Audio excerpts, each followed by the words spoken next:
Galerinha, o universo de Westeros está de volta nas telas e não poderia ser de uma forma melhor. Com uma história que pode ser até curta, mas muito importante, a nova série de adaptações das novelas de Martin chegaram à HBO esse domingo. Diferente de GOT ou House of the Dragon, aqui acredito que foram feitas coisas na medida certa, e vamos falar mais em detalhes sobre isso. Eu não tive acesso antecipado aos episódios, então vou ter que fazer um desses vídeos a cada semana de acordo com que os episódios forem lançados. Então já confere se você está inscrito no canal, e sem mais delongas, bora pro vídeo. Essas coisas que eu me refiro são o que fazem as adaptações serem um sucesso ou uma falha, expansões e entroncamentos. Afinal, você está mudando de mídia e nesse processo é preciso cortar ou adicionar certas cenas. O público da série eu acho que a gente pode dividir em três categorias, né? Os mais aficionados que leram os livros e acompanham de perto tudo da franquia, os que só assistem às adaptações da TV e os novos telespectadores de uma forma geral. Para quem já leu as novelas e conhece bem essa história, conseguiu captar bem onde foram feitas essas pequenas mudanças com a inclusão ou remoção de momentos do livro. Mas mesmo para quem não leu e conhece o mundo de George, esses momentos ficaram fluidos e foram muito bem encaixados no roteiro. A cinematografia e a linguagem visual do primeiro episódio é excelente mesmo. Você consegue captar aquele tom de Westeros com as vestimentas, o linguajar, dos personagens que habitam o campo onde o torneio se passa. Além de que todos os ícones do mundo estão muito bem representados aqui. Os brasões, os trejeitos e as figuras de linguagem caem como uma luva para situar o telespectador no período da história. Poucos momentos parecem estar fora do lugar, notoriamente a cena na sequência de abertura do Dunk fazendo cocô ali embaixo do carvalho foi a única cena que eu achei mesmo sem necessidade de estar ali.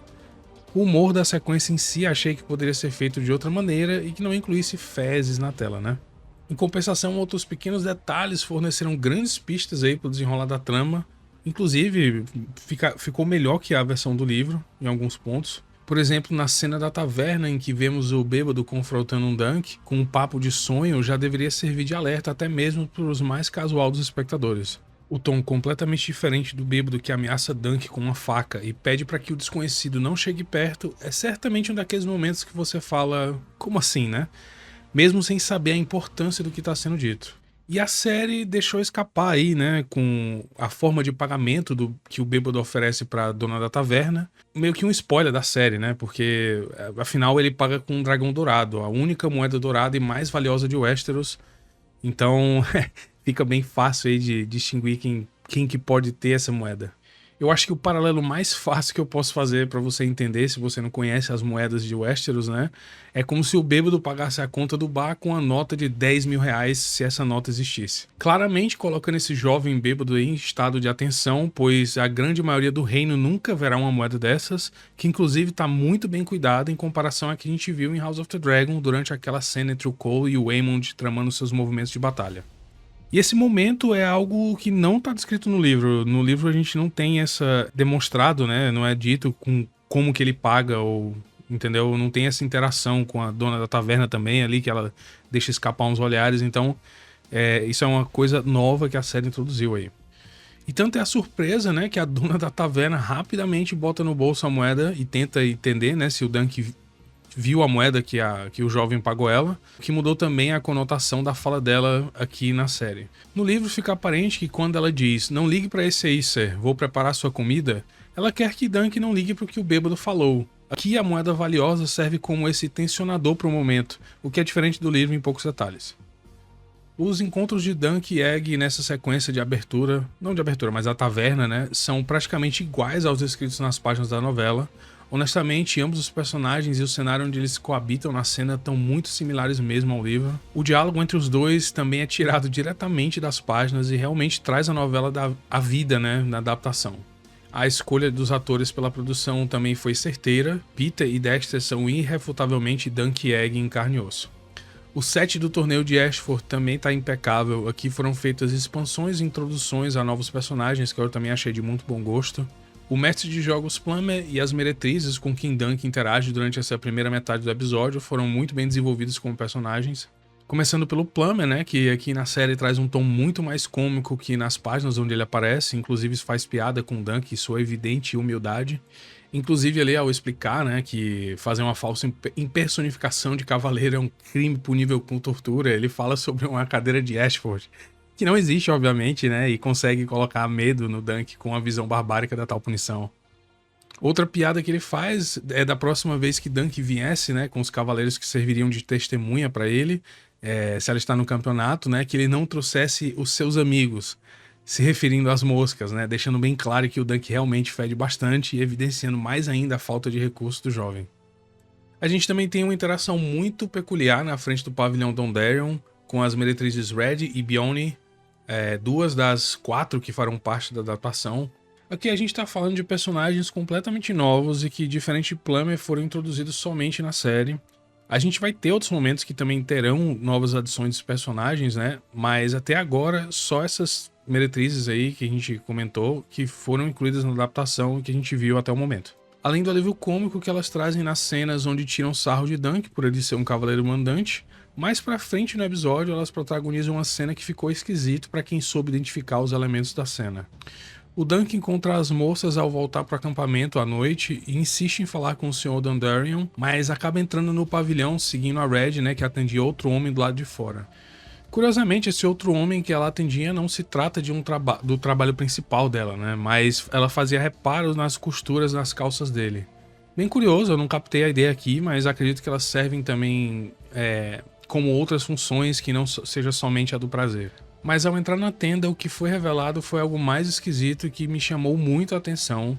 Ambas Red e Bjorn preparavam outra moça que estaria fazendo um cosplay de cadáver.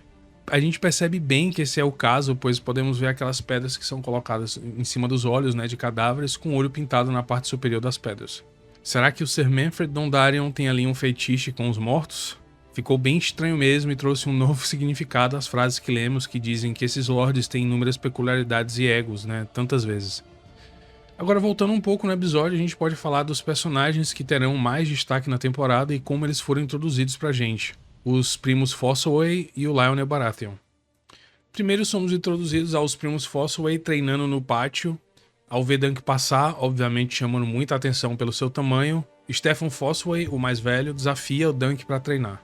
O que mais pra frente é revelado pra gente que serve 2 propósitos, né, pro Sir Stefan, esse convite pra treinar, né, tanto pra intimidar os outros cavaleiros que estão no pátio, como também pra ter uma ideia de quem são esses novos desafiadores, né, essas novas faces que vêm pro torneio.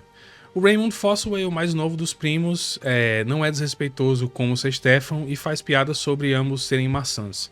Para quem conhece a história sabe a importância dos Fossoway e aqui, né, nessa cena introdutória, conseguiu passar bem a natureza distintas aí dos 2 primos. Mais à noite, o Dunk é notado mais uma vez pelo Raymond em meio ao público, né, que assistiu o teatro de marionetes, e que aqui na verdade é bem mais que um mero teatro de marionetes, né, e tenta fazer amizade com o gigante. O Dunk tem muito dessa vibe de personagem principal, né, dada pra ele, pois ele realmente se destaca pelo seu tamanho e é impossível não notá-lo em meio à multidão. Algo que a série soube trazer bem à tona em todos os momentos. E também outro clichê, né, que a série trouxe aí foi que tem-se 2 reações quando você encontra, né, uma pessoa do tamanho do Dunk, né? Ou você desafia ou tenta fazer amizade. E o Raymond, por ser um escudeiro, ele não tem necessidade de desafiar. Então ele tenta descobrir mais, né, sobre o gigante que claramente chamou sua atenção. O diálogo aqui é bem interessante e traz à tona vários dos aspectos, né, da condição de Dunk. Desconhecido e um cavaleiro andante, ele terá que desafiar um dos cavaleiros que pode ser uma decisão fatal e faz toda a diferença entre uma boa e uma má escolha. O Raymond então pergunta se o Dunk está com fome e somos levados ao pavilhão de Lionel Baratheon. E a série aqui fez algo realmente especial. Nós somos apresentados a esse personagem importantíssimo, né, e que terá repercussões na história de Westeros de forma bem impactante, até mesmo depois da história de Dunk Egg. Essa apresentação foi espetacular e trouxe várias camadas do personagem com a sua riqueza, a personalidade excêntrica. Tudo isso sem passar um ar de tolo, né? Muito pelo contrário, o Lionel parece ser um cavaleiro experiente e bem perspicaz. Ele de cara mostra o quanto é ligado à tradição e da casa, né, e dos primeiros homens, contando uma lenda de como as justas teriam sido criadas, mas toda a fala é feita de modo despojado ali, com sorrisos e piadinhas, né? O Dunk mais uma vez é notado e chamado à mesa de Lionel, que entende muito bem a natureza de Westeros, né, e indaga se o gigante veio pedir favores ou para tentar algo mais malicioso com ele. Essa cena inteira foi uma expansão e uma nova inclusão da série, né, que sem dúvidas acertou em cheio ao adicionar esse momento na tela. O Dunk consegue escapar das duas suposições de Lionel, explicando que veio ali apenas pela comida, o que acalma os ares do momento. Aqui mais uma vez vemos o lado mais despojado de Lionel, que a série traz nessa adaptação, e o Cavaleiro convida o Dunk para dançar. E na dança a gente vê que, apesar de estar tudo esclarecido, né, de certa forma, que o Dunk tá ali sem um segundo motivo mais malicioso, né, que seria talvez para matar o Lionel ou fazer alguma coisa, né, causar algum dano. O Lionel, ele testa o gigante ao pisar no pé de Dunk. Eu achei uma jogada de mestre, pois ao pisar no pé de Dunk, a sua reação fala muito mais sobre o homem e o cavaleiro. Será que o Dunk fugiria? Será que ele ficaria chateado? Ou pisaria de volta? Será que o Dunk tem agilidade para fazer um duelo de pisões de pé? Ou será que ele só tem tamanho mesmo? E tudo isso é coberto com um véu de brincadeira, né? Com música, como se fosse parte da dança ou um erro honesto de pisar no pé. Eu achei muito inteligente da parte do Lionel fazer isso ali em um local teoricamente seguro, onde ele está cercado por homens da casa dele, e teria pouca chance da situação escalar para uma briga caso fosse esse o caminho que o Dunk escolhesse. O Dunk passa no teste ao responder o pisão em seu pé com desvios rápidos e um pisão no pé do seu adversário, tudo isso sem mostrar fraqueza ou medo. É nessa hora que a gente vê realmente o Lionel meio que baixando a guarda, aceita a presença do Dunk, né, e dissolve toda essa brincadeira ou teste em uma dança, né, mas ele obteve as respostas que ele buscava. Daí a gente corta para uma cena que se passa momentos depois, onde Dunk já está conversando com o Lionel como amigo, né, ou como mais conhecido, e ele até tá usando aquela tiara com chifres de cervo, né, que a gente viu no começo da cena o Lionel usando. Mas o teor do diálogo aqui é bem importante. O Lionel explica que, apesar de nobre a decisão de entrar no torneio, pode ser realmente a última decisão que Dunk tomaria. E ele meio que deixa claro, né, que o Dunk, as chances dele ter vitória no primeiro campeonato dele, né, na primeira disputa dele, seria muito baixa, pois ele estaria disputando com cavaleiros mais experientes e mais bem equipados que ele.